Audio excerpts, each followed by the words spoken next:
من يهد الله فلا مضل له ومن يضلل فلا هادي له أشهد أن لا إله إلا الله وأشهد أن محمدا عبده ورسوله اللهم صل على سيدنا محمد وعلى آله وصحبه أجمعين أما بعد. Yang pertama sekali, yang paling utama, marilah sama-sama kita panjatkan puji beserta syukur kehadirat Allah Subhanahu wa Ta'ala, yang mana oleh Allah yang telah memberikan kita sehat badan, sehat pikiran, sehingga pada malam ini kita telah dapat bertemu dan berkumpul di tempat yang mulia ini.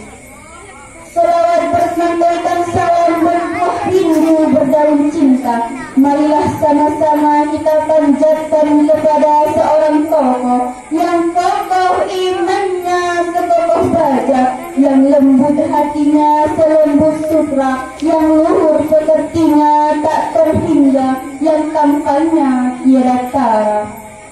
Yang mana orang kampung mengatakan the more successful and the religion personality, dan kami pula mengatakannya from the darkness to the lightness, from the stupidity era to the cleverness era.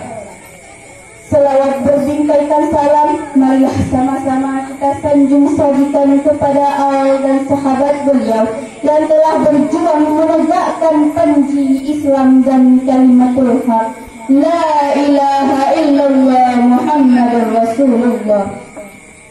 Selawat berbingkaikan salam, marilah sama-sama kita sanjung sajikan kepada ulama, baik ulama mutaqaddimin, ulama mutaakhirin, serta ulama yang muktabar yang masih ada di permukaan bumi sebagai lampu penerang bagi kita semua. Takdim keikraman kami kepada pimpinan Dayah Tunku Syikruman Al-Aziz yang Kampung Jodoh, dan kepada seluruh dewan guru yang telah rela meluangkan waktu demi mengajari kami berbagai ilmu. Penghormatan kami yang kepada dewan juri yang arif lagi bijaksana, dan kepada seluruh hadirin dan hadirat yang telah berhadir pada malam yang berbahagia ini, dan kepada seluruh teman-teman kami yang seperjuangan dengan kami. Tidak kami perpanjangkan mukadimah, langsung kami masuki dalam acara berpidato yang berjudul Sabar dalam Menghadapi Cobaan. Ma'asyiral muslimin rahimakumullah. Pada dasarnya setiap yang bernyawa pasti akan diuji oleh Allah Subhanahu wa Ta'ala. Begitu juga kita sebagai manusia yang oleh Allah dinaikkan derajatnya dari makhluk-makhluk ciptaannya yang lain. Ada beberapa ayat yang membuktikan bahwa kita adalah sebaik-baik ciptaan. Sebagaimana Allah berfirman dalam Al-Quran surah At-Tin ayat 4 yang berbunyi,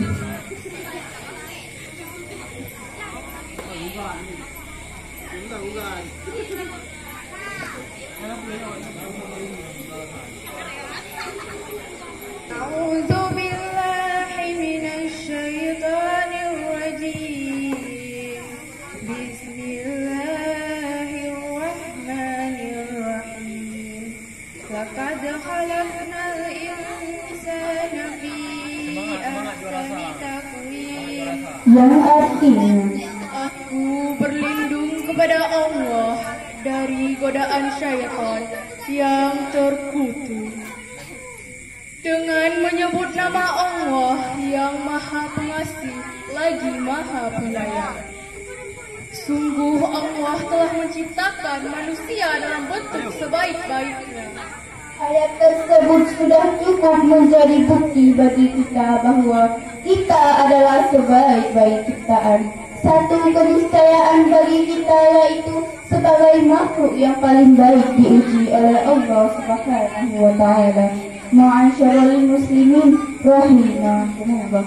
Kemudian apa kaitannya dengan sabar? Kaitannya adalah semakin kita sadar akan diri kita sebenarnya, maka semakin mudah bagi kita untuk bisa bersabar dalam menghadapi cobaan. Maka langkah pertama agar kita bisa membangun sikap sadar dalam diri kita adalah dengan menyadari bahwasanya dimanapun kita berada, kapanpun waktunya, pasti tidak akan pernah lepas dari cobaan. Hal kedua yang harus kita tanamkan dalam diri kita adalah semua yang Allah tetapkan bagi kita sebagai hamba-Nya, semua yang baik. Semua yang Allah takdirkan kepada kita, semua bertujuan baik. Dari beberapa pembahasan di atas, paling tidak ada dua hal yang harus kita lakukan agar sifat dan sikap sabar tersebut ada dalam diri kita. Yang pertama adalah kita harus menyadari dalam hati bahwasanya kita sebagai makhluknya tidak akan pernah lepas dari cobaan dan ujian.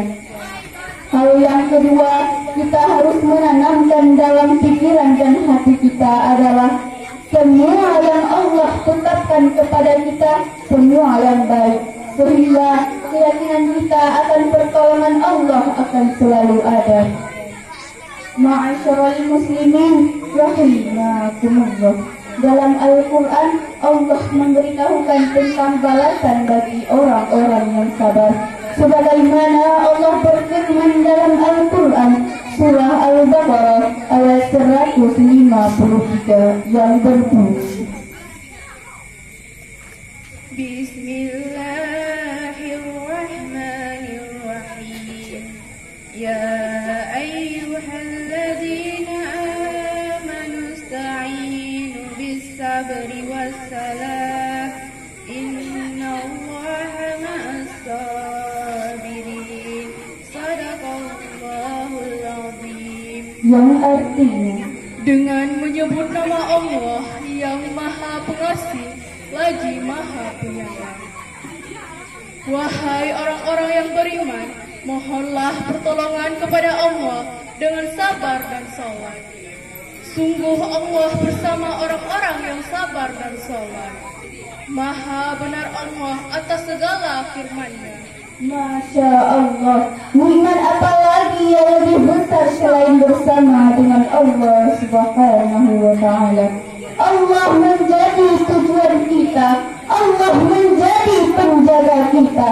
Maka dari itu, hendaklah kita berlatih untuk bisa bersabar dalam situasi apapun dan ridho terhadap apa yang Allah tetapkan kepada kita. Hanya sampai di sini pidato singkat kami, lebih dan kurang kami mohon maaf. Yang baik datangnya dari Allah Subhanahu wa Ta'ala, sedangkan yang buruk itu datangnya dari diri kami sendiri. Ada kalanya sebuah keputusan tidak sesuai dengan apa yang kita harapkan. Tapi dari situ kita belajar untuk ikhlas dan sabar. Jalan-jalan ke luar tinggi, jangan lupa singgah di Bambi. Kalau menang urusan yang mencuri, yang penting tampil dengan senang hati. Kami akhiri. Wabillahi taufiq wal hidayah. Wassalamualaikum warahmatullahi wabarakatuh.